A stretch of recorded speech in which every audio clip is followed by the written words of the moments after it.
Sabihin mong mali pero nagpapasalamat ako dahil nakilala kita, Ma'am Olivia. Kahit na meron na kayong asawa, ayos lang sa akin. Talaga ba, Arman? Kung ganoon, kaya mo bang palitan ang asawa ko? Kaya mo bang gawin ang ginagawa niya sa akin? Kaya mo ba akong tabihan sa kama at ituring na parang asawa mo? Kaya ko ho, Ma'am Olivia. Kung ganoon, ikaw muna ang asawa ko habang wala pa si Jonathan. Halikan mo ko at iparamdam mo sa akin ang pagmamahal ng isang asawa. Isang pagkakamaling hindi ko akalaing magagawa ko. Ito ay kwento ng pagtataksil namin ng asawa ko sa isa't isa. Tama po kayo ng narinig. Kaming dalawa ay nakagawa ng kasalanan sa isa't isa. Sa tahimik na sulok ng aking isipan, ang dating malambot kong puso ay mayroon ng daladalang bigat ng pagkakasala, sakit, pagkamuhi, at galit na mahantong sa isang mapanganib na desisyon sa aking buhay. Masakit mang aminin, ngunit nakagawa ako ng kasalanan dahil sa ginawa sa akin ng mister ko. Isang pagtataksil na hindi ko matanggap-tanggap kung kaya't ninais ko ring gawin ang ginawa niya sa akin. Sa loob ng maraming taon, ang buhay ko ay umiikot lamang sa paghihintay sa pag-uwi ng aking asawa. Sa bawat long distance call naming dalawa at sa mga pangarap at pangako niyang binitawan sa amin ng aking anak. Ngunit ngayon, hindi ko na alam, tila ba yung relasyong binuo namin ng aking asawa ay bigla na lamang yung nawala na parang bula. Isang mapagpalang araw po sa inyong lahat. Nais ko lamang i-share ang aking kwento ng buhay na alam kong kaiinisan, hindi lamang sa akin, kundi pati na rin sa aking asawa. Ako nga pala si Olivia, hindi ko ho tunay na pangalan. 35 years old, may isang anak na babae na nasa 6 na taong gulang pa lamang. Tubong Batanes at isang may bahay ng isang lalaking ang trabaho ay sa karagatan.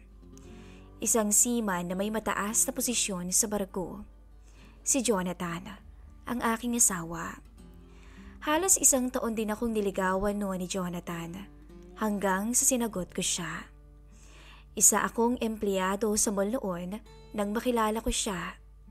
Nang niligawan niya ako at kinasal kami, ay nag-iba ang takbo ng buhay ko. 2017, noong kinasal kaming dalawa.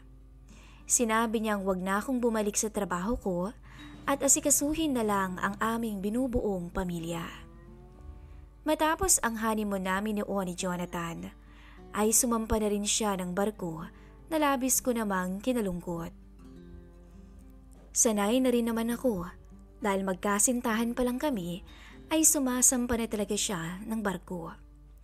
Hanggang sa naging senior officer siya, ika nga nila. Labis kaming natuwa at pinagmamalaki ko siya noon. Ang pagsisikap niya, ang kasipagan at dedikasyon sa trabaho ay talagang masasabi kong worth it dahil na-promote siya. Wala naman akong masasabi sa aking asawang si Jonathan. Isa siyang mapagmahal na ama, kahit na nasa malayo, ay hindi nito nakakalimutan ang mamahalagang okasyon sa buhay namin. Tuwing Valentine's Day, ay magugulat na lamang ako na may pupunta sa bahay upang i-deliver ang malaking bulaklak na galing sa kanya. Hindi lamang ako ang meron, pati ang anak namin ay mayroon din. Tuwing anniversary namin, birthday ko at birthday ng aming anak, ay talaga namang hindi siya nagkulang. Pero ngayon, ang bawat sweldo at padala niyang dumarating sa akin ay may kasamang pait at pagkamuhi sa aking puso. Nagsimula ang lahat nang maglinis ako ng aming bahay. Maganda ang pamumuhay naming mag-asawa. Hindi ko naman masasabing sobrang yaman, pero alam kong nakakaluwag-luwag talaga kami sa buhay. Hindi na problema pagdating sa pera. Mayroon kaming 2 kotse, sariling lote at bahay, at nakabili na rin kami ng lupa sa aming probinsya rito sa Batanes. Nagkaroon din kami ng negosyo, isang coffee shop, at paminsan-minsan ay doon ako tumatambay. Isang araw noon, katatapos ko lang nung maglinis sa tambakan o bodega namin sa bahay. May nakita akong lumang laptop sa lumang bag ng aking asawa. At dahil sa kuryosidad kung gumagana pa ito, ay binuksan ko. Matapos ang ilang sandaling paghihintay, ay sa wakas nag-on ang laptop at mukhang gumagana pa nga. Kaso nga lang, mahina na ang processor niya at dahil automatic na nakakonek ang lumang laptop niya sa wifi namin, ay agad na nag-pop out sa notification ang samot-saring mensahe sa Facebook ng aking asawa. Isang pangalan ang tumambad noon sa aking harapan. Ang pangalang Sunshine. Pangalan ng babae, kung kaya't kinutuban ako. Kakasent lamang din ng mensahe sa kanyang Facebook, or should I say, dummy account na hindi ko alam. Agad akong nag-scroll at binasa ang lahat ng convo nila ng babae niya. Ang mga mensahe na punong-puno ng lambing, pangako, at mga litratong magkasama silang magkayakap sa iba't ibang lugar at higit sa lahat, ang mga malalaswang litrato nilang dalawa. Doon ko napagtanto na bago pala umuwi sa akin ang aking mister, ay nauuna na siyang makipagtalik sa babae niya. Para akong sinampal ng katotohanan. Bigla na lamang akong nilamig at nanginig. Hindi ko maintindihan. Kusang pumatak ang luha sa aking mga mata. Pero hindi pa pala tapos. May isa pa palang dudurog sa aking puso. Ang mga transaksyon ng pera buwan-buwan sa babae niya. Napamura na lamang ako noon. Nagpapadala talaga si Jonathan ng pera para sa babae niya. Matapos na malaman ang impormasyon na halos bumiyak sa ulo ko, doon lang na proseso ng aking utak na pinagtataksilan ako ng asawa ko sa isang estudyante pa lang at nasa kolehiyo. Nagpapadala siya ng pera buwan-buwan doon para sa apartment na tinitirhan ng estudyante. Kasama na roon ang budget nito sa pang-araw-araw at pati na rin sa school. Binibigyan niya rin ito ng mamahaling gamit sa tuwing umuuwi siya. Tulad na lamang ng dati niyang ginagawa sa akin noong magkasintahan pa lamang kami. Ang lahat ng ito ay parang sampal sa aking pagkatao at insulto sa aking pagkababae. Malinaw na pagtataksil, hindi lamang sa aming kasal, kundi sa lahat ng pinagsamahan naming dalawa. Ang galit ko sa kanya ay umabot sa sukdulan. Parang apoy na kumakalat sa buong sistema ko. Paano nagawa ni Jonathan sa akin to? Sa loob ng maraming taon naming pagsasama, paghihintay ko palagi sa kanya at ang pagiging loyal na may bahay ay ito pa ang igaganti niya sa akin. Agad kong in-screenshot ang lahat ng ebidensya ng pagtataksil niya. Lahat-lahat at wala akong itinira. Sa oras na iyon, hindi ako umimik at nag-iskandalo na hindi ko siya kinompronta at literal na wala akong ginawa. Masakit, pero natatakot ako. Kinalma ko ang sarili ko at hinayaan lang ang aking asawa na gawin ang lahat ng gusto niya. Nagdaan ang araw at linggo at minsan ko na lang nakakausap ang aking asawa. Sa tuwing tumatawag sa akin ay ang palagi kong alibay sa kanya ay nasa coffee shop ako at sobrang busy. Dahil sa pagitan at oras naming dalawa, umaga doon at dito naman ay gabi, hindi talaga maayos ang aming pag-uusap. Hanggang kumustahan na lang kami at update sa isa't isa. Hanggang sa isang araw, nagkaproblema ang driver namin na si Mang Erning. Na-stroke at hindi na makapagmaneho. Kaya naman kinailangan kong kumuha ng bago. Mga ilang araw din ang lumipas nang binakilala rin sa akin ng pamilya ni Mang Erning ang pamangkin nitong si Arman. Bata pa si Arman, siguro mga 24 anyos ang edad. Matangkad na binata, moreno, siguro'y batak sa trabaho dahil mahahalata mo yun sa build ng kanyang katawan. Ngunit napakamahiyain naman ang binata. Nang ipakilala nila ito sa akin, ay tango at ngiti lamang ang palaging sagot niya. Nakatingin lamang ito sa akin, nawari ko'y may kakaibang kahulugan.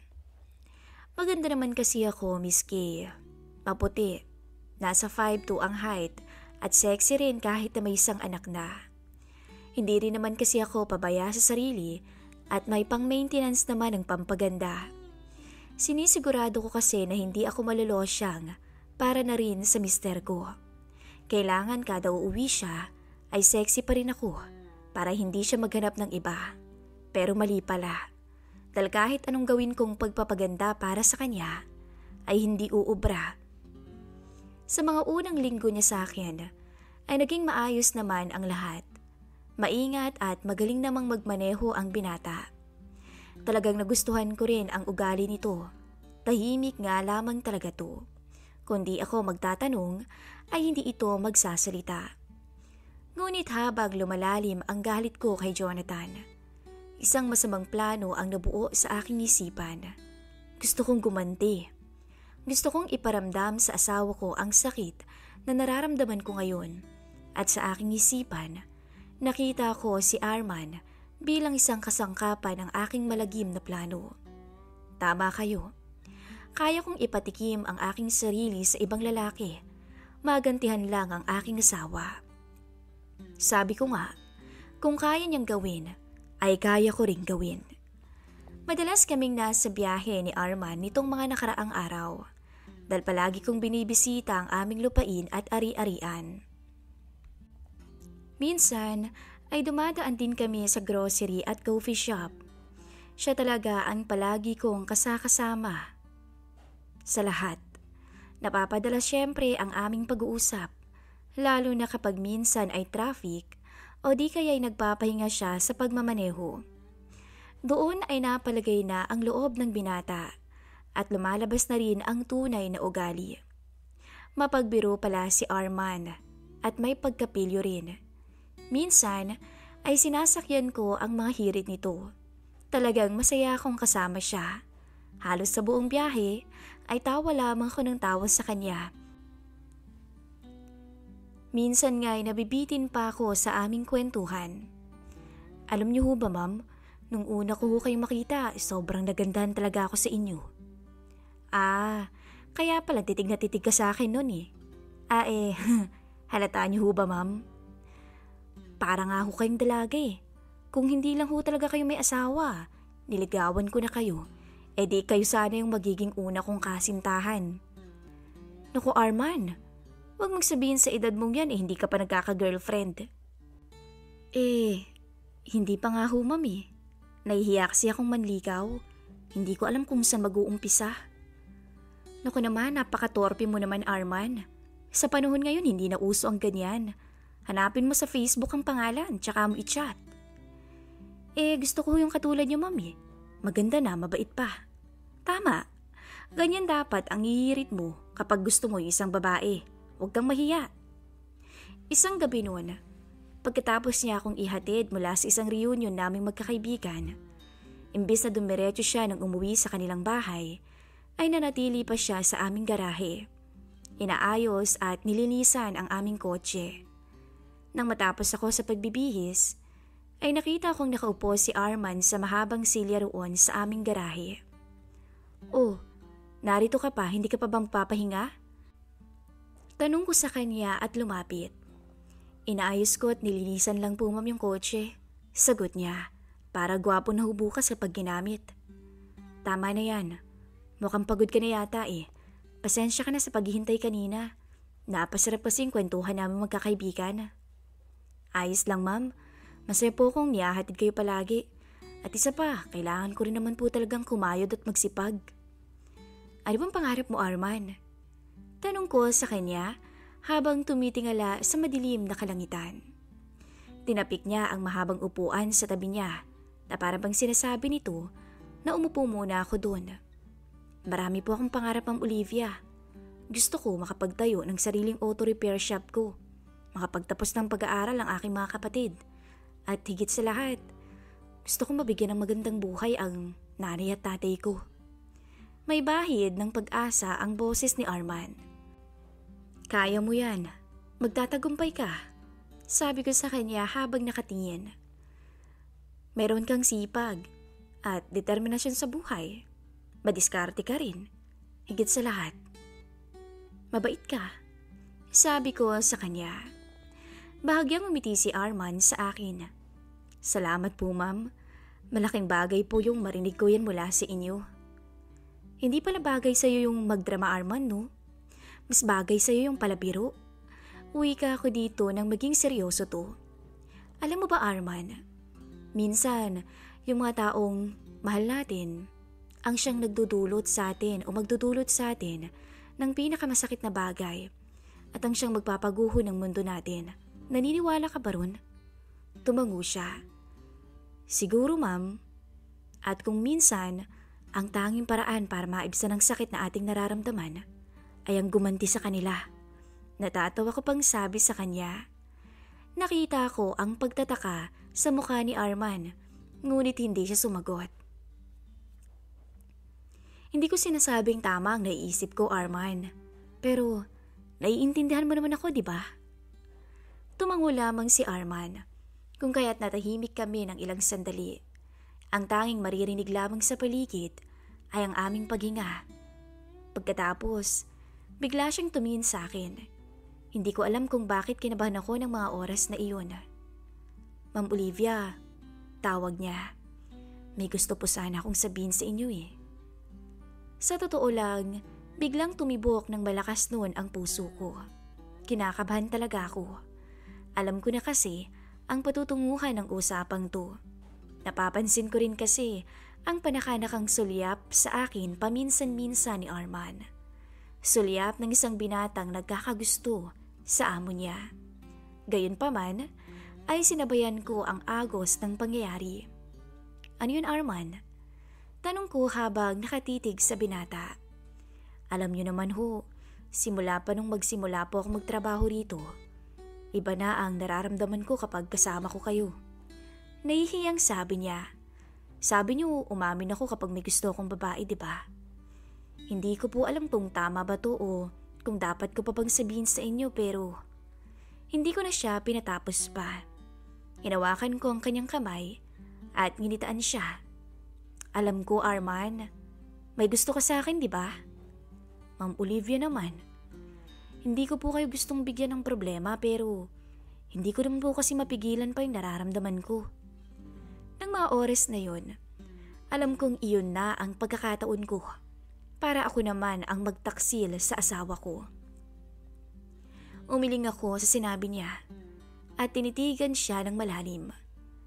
Hindi mo ako bibigyan ng problema, Arman. Dahil ikaw ang gagamitin ko para makaganti sa mister ko. Tulungan mo ko. May gusto ka sa akin, di ba? Opo, ma'am. Nagpapasalamat nga ho ako dahil nakilala ko kayo. Kahit na may asawa na kayo, ayos lang sa akin. Talaga ba, Arman? Kung ganoon, kaya mo bang palitan ng asawa ko? Kaya mo bang gawin ang ginagawa niya sa akin? Kaya mo ba akong tabihan sa kama at ituring na asawa? Gagawin ko, Ma'am Olivia. Kung ganoon, ikaw muna ang asawa ko habang wala pa si Jonathan. Halikan mo ko at iparamdam mo sa akin ang pagmamahal ng isang asawa. Tila ba nangungusap ang aming mga mata ng mga sandaling yun, Miss Kay?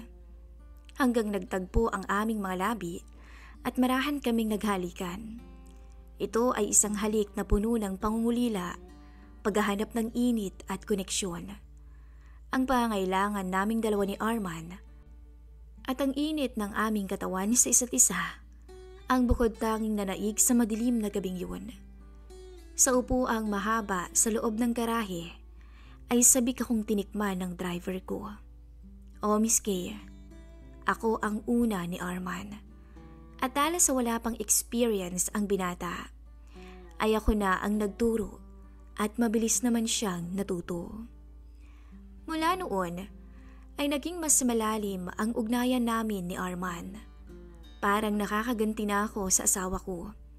Ngunit sa kaibuturan ng aking puso, alam kong mali. Alam kong gumagawa ako ng isang malalim na hukay para sa aking sarili. Ngunit ang sakit at ang galit na aking nararamdaman ay masyadong malakas. Kapag naaalala ko ang mga chat ng aking asawa, ay ginugusto kong magpaangkin kay Arman. May mga gabing pagkatapos ng mahabang araw namin sa biyahe, ay mananatili si Arman sa bahay. Minsan nga ay roon ko na siya pinapatulog. Inaabot ng ilang araw. Hindi lamang kami nagpapahalata at kaswal lang kaming dalawa kapag may ibang taong kaharap. Ang anak ko naman ay palaging nasa school, kung kaya't hawak namin ang oras ni Arman. Minsan kapag nasa biyahe, ay sa kotse na namin pinapalipas ang aming nararamdaman. Isang araw, habang nanunood kami ng Netflix ni Arman at nagiinuman, ay hindi ko mapigilan na yumakap sa kanya ng mahigpit. Alam mo Arman, ang gaan pala sa pakiramdam no, na may nakikinig sa'yo nang hindi ka hinuhusgahan. Tipong lahat ng problema ko at hinanakit ko ay nawawala na lang bigla kapag kasama kita. Alam mo ba yun? Ako rin naman Ma'am Olivia. Sobrang nagpapasalamat ako dahil nakilala talaga kita. Marami rin akong natutunan habang kasama kita. At ako rin sa'yo. Sabi ko at hinalikan siya sa pisngi. Lumapit siya at hinawakan ang aking pisngi. Sana nga ay napapasaya kita Ma'am Olivia. Higit pa sa ginagawa ng asawa ninyo. Napapasaya mo ko talaga Arman. Pagtatapat ko. Ang puso ko noon ay puno ng kaligayahan na matagal ko nang hindi nararamdaman. Kapag kasama kita, feeling ko para akong nabuhay ulit. Alam naming pareho na ito ay isang lihim. Isang lihim na hindi maaaring magtagal. Ngunit sa bawat pagkakataon, hinayaan naming ang init ng aming mga damdamin ang manaig. Mayroong isang kakaibang kuryente sa pagitan naming dalawa ni Arman. Isang pag-uugnayan na tila mas malalim pa sa pisikal na atraksyon. Ngunit sa likod ng bawat nakakakilig na sandali, ay ang takot na aking nararamdaman sa maaaring mangyari kapag bumalik na si Jonathan. Ang bawat tawag niya mula sa barko ay nagiging isang paalala sa aming lihim ni Arman at sa aking pagkakasala. Lumipas ang mga buwan. Si Jonathan ay malapit nang umuwi. Muli ko na namang naalala na bago siya sa akin uuwi, ay susulitin niya muna ang babae niya sa Maynila. Magpapakasasa muna siya roon hanggang sa tira-tira na lang ang sakin.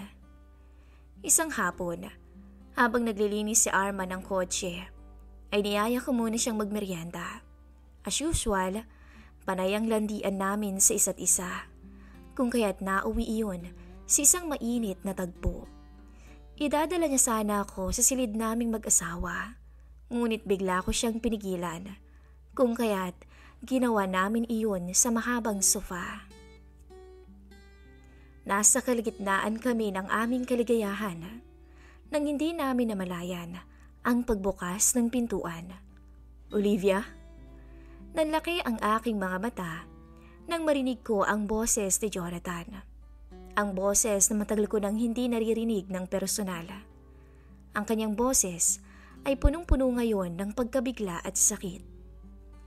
Naninigas ang buo kong katawan.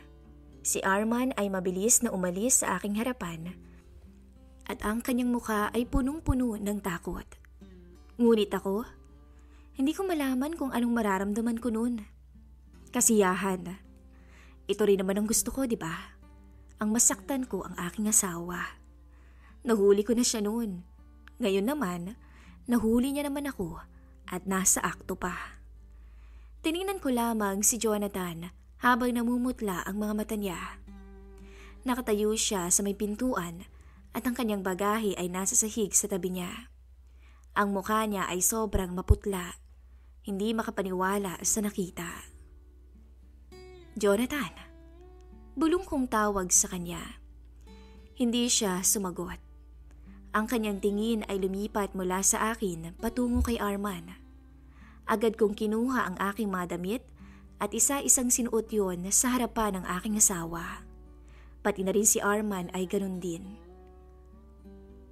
Olivia, anong nangyayari rito? Nanginginig na tanong niya.